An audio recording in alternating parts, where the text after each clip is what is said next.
بسا рамзӣ аст ки ҳамоиши имрӯзаи мо дар ҳошияи 3 санаи таърихӣ инам бошад 21 март ҷашни байналмилалии наврӯз, 21 март рӯзи ҷаҳонии ҳифзи пиряхҳо ва 22 март ҳамчун рӯзи ҷаҳонии об рост омадааст.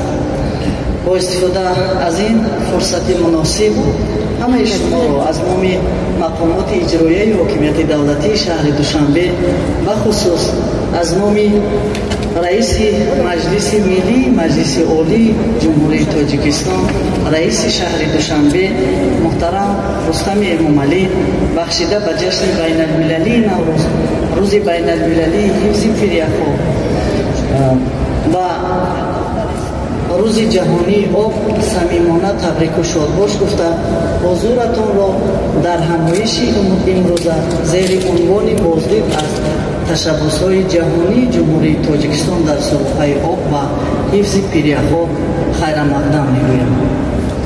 дӯстони азиз, меҳмонони арҷманд, пиряхҳо яке аз манбаъҳои асосии захираҳои об ба ҳисоб мераванд. нақши онҳо дар таъмини кишварҳои дунё бо об ва сероб гардондани дарёҳо бисёр муҳим аст.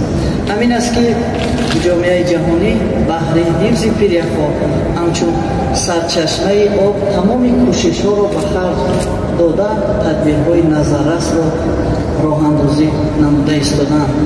кишвари мо ки 93% қаламрави онро кӯҳҳо ташкил медиҳанд, рӯбарӯи паёмадҳои тағйирёбии иқлим яке аз кишварҳои осебпазир ба шумор меравад.